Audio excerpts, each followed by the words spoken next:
Look at this archival photograph. The men operating these drill presses are surrounded by raw mechanical power that requires constant physical intervention. The stakes for human safety in this environment are immediate and severe. The first 10 chapters of the Factory Act of 1948 dictate specific physical standards to mitigate those hazards. They mandate guards on machines and define acceptable ventilation levels.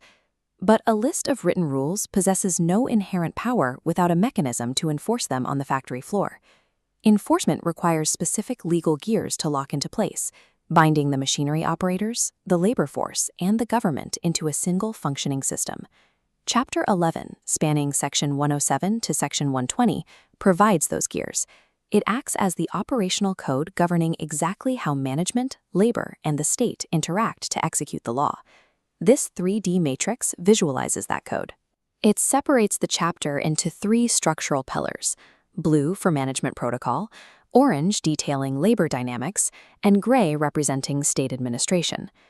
We will track the chronological sequence, mapping sections 107 through 120, to observe how these pillars interact.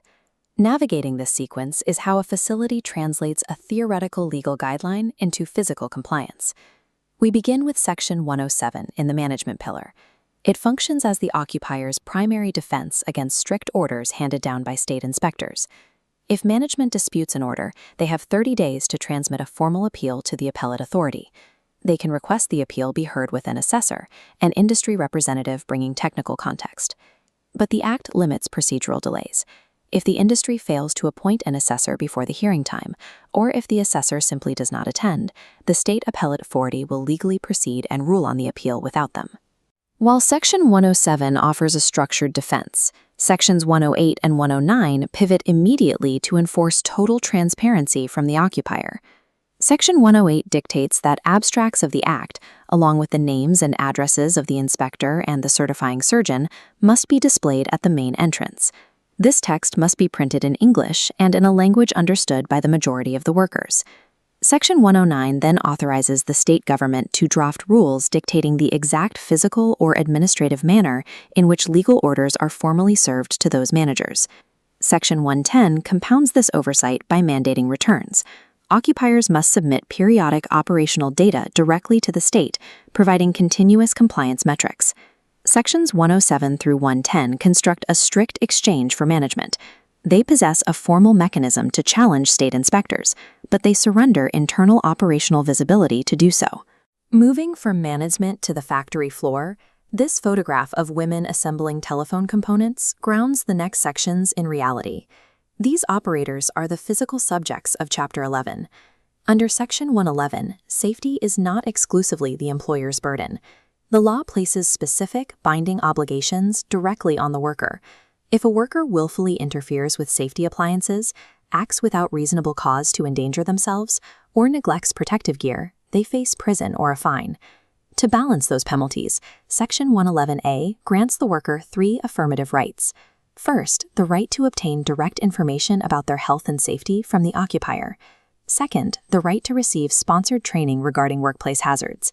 And third, the right to represent inadequate safety conditions directly to a state inspector. We jump slightly ahead to Section 114 to see how the law further protects the worker's position in this financial framework. Section 114 strictly prohibits an occupier from charging any fee or recovering any cost from a worker for the facilities, equipment, or safety appliances mandated by the Act. Under these combined sections, the worker operates as an active, legally liable agent within the safety ecosystem, possessing both criminal vulnerability and guaranteed protective rights. We now turn to the gray pillar. This section defines how the state structures its own authority to oversee both management and labor. Section 112 grants the state government broad power to draft specific rules for any matter it considers expedient to achieve the purposes of the Act. Section 113 establishes a federal hierarchy. It allows the central government to issue binding directives to the state government to ensure execution of those provisions. Section 115 checks this immense regulatory power by enforcing rigorous publication requirements on the state itself. As seen clearly in the header of the document shown right here, Any draft rule created under this Act must be published in the Official Gazette for a minimum of 45 days before taking effect, ensuring mandatory public scrutiny.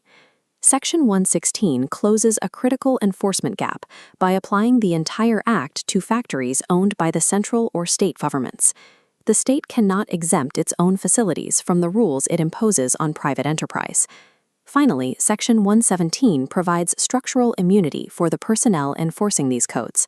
It dictates that no lawsuit or prosecution can be brought against any person, such as a state inspector, for actions taken in good faith while executing their duties under the Act. The state holds ultimate administrative authority, but these clauses force its rules into the public domain and ensure government factories answer to the exact same physical standards. The role of the state inspector poses an acute risk to private management. Through open access to the factory floor, inspectors encounter proprietary manufacturing processes and commercial secrets. Section 118 criminalizes the disclosure of any commercial secret an inspector learns, punishable by imprisonment or fines. Section 118A uses this strict confidentiality mechanism, but pivots to protect the worker instead. It requires inspectors to treat the source of any complaint as strictly confidential. An inspector is legally barred from revealing to a manager that an inspection was triggered by a whistleblower. Section 119 utilizes a notwithstanding clause. This elevates the Factory Act, giving it legal precedence over anything inconsistent found elsewhere. Section 120 simply repeals older enactments, clearing the legislative slate while preserving the legal validity of past actions. These concluding sections build a legislative firewall. They insulate the enforcement process from corporate espionage, protect whistleblowers from retaliation, and assert the absolute legal primacy of the Act. This fully populated matrix maps out sections 107 through 120. On paper, it presents a dense, almost impenetrable block of statutory text, but mapped sequentially, it is the operational code that binds state rulemaking, management reporting, and labor liability into a single functional equilibrium. Like a mechanical turbine holding together under immense pressure, the Act relies on these supplemental provisions to maintain structural integrity when competing interests inevitably collide. Mastering this specific sequence separates the drafting of theoretical safety protocols from the operation of a legally defensible industrial site.